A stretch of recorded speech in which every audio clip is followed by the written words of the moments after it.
immigration debate continues at the borders and on Capitol Hill. New analysis from a think tank shows the impact that immigration has had on entrepreneurship in the United States is pretty significant. 223, or almost 45% of current Fortune 500 companies were founded by immigrants or by children of immigrants. Andrew Lim is Director of Quantitative Research at New American Economy, which conducted the study. He's here with us in the studio. Thank you for being here. Thank you for having me. So when you look at this impact, I mean, it seems sort of something that we all anecdotally know, but this puts numbers on exactly how significant the impact has had. When you're talking about children of immigrants, you're talking about direct children. You're not talking about grandchildren or great-grandchildren, et cetera. Yeah, by children of immigrants, we mean the first generation born here in the United States. When you look at the numbers that you put out, excuse me, you're going back almost 100 plus years. But if you look at the much more modern numbers, 1985, I think it was to 2010, that figure's still about 20%. What does that tell people as we have this debate about a proper immigration policy in the country? I think it means, and it says, that immigrants are very entrepreneurial. I think both at a small or medium-sized business level as well to the largest companies in the United States.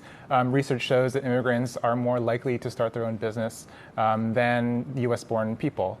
And so this is sort of just further evidence of that immigrants, whether you're talking about in the 17th, 18th, 19th century, as opposed to today, have that entrepreneurial streak, and we're seeing that in the numbers in this report. Andrew, as Julie alluded to, for those of us who cover business, we have sort of known this for a while, or at least it feels like we've known this, and yet this study from you guys is really getting a lot of play over the last 2 weeks. And I think the reasons are obvious. We're in a political moment in America where, in many ways, the country is cracking down on immigration. And so I just wonder, when you do research like this, of course, for a statistical study and analysis, you want to just keep it straight and here are the numbers, and isn't this interesting? But we know what the political implications are, and I wonder if you think that this can kind of change anything in terms of perception and sort of the average reader who sees a study like this, maybe they come away from it realizing, well, wait a minute, I frequent all these businesses with my business, and maybe I should feel differently about our immigration policy. I think that's totally right. I think a lot of the other research that we do is much more quantitative, is much more in terms of economic analysis, and is, for a nerdier, more wonkier audience.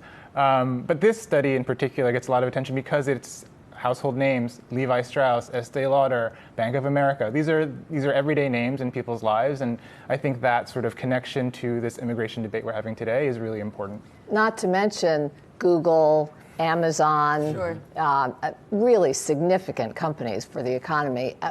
One other stat that I thought was really interesting is that 13 million people work for these companies. So that's 13 million jobs that have been created by immigrants and children of immigrants.